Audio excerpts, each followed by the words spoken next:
सन 1947 बरसगीर की तारीख का एक ऐसा साल था जिसने लाखों लोगों की जिंदगियां हमेशा के लिए बदल दी। तकरीबन 200 साल तक बरतानिया ने बरसगीर पर हुकूमत की और इस दौरान लोगों के दिलों में आज़ादी की ख्वाहिश बढ़ती गई। वक्त के साथ आज़ादी की तहरीक जोर पकड़ने लगी और मुख्तलिफ सियासी मुतालिबात सामने आने लगे। मुसलमानों ने एक अलहदा वतन का मुतालबा किया जहां वो आज़ादी और अपने उसूलों के मुताबिक जिंदगी गुजार सकें, और इस मुतालबे की क़यादत मोहम्मद अली जिना कर रहे थे।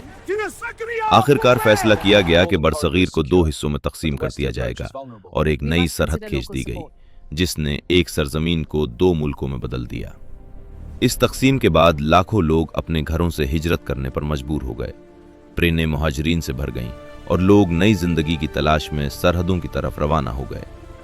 कई खानदान बिछड़ गए और बेशुमार लोग इस सफर में अपनी जानें भी खो बैठे। यूं ये इंसानी तारीख की सबसे बड़ी हिजरतों में से एक बन गई। आखिरकार 14 अगस्त 1947 को पाकिस्तान एक आज़ाद मुल्क के तौर पर दुनिया के नक्शे पर उभरा, और ये दिन उम्मीद, कुर्बानी और एक नए आगाज की अलामत बन गया। तक़सीम हिंद का ये वाक़या आज भी तारीख का एक अहम बाब है जो हमें याद दिलाता है कि आज़ादी हमेशा बड़ी कुर्बानियों के बाद हासिल होती है। ऐसी दिलचस्प तारीखी कहानियां देखने के लिए देखते रहें तारीख 360।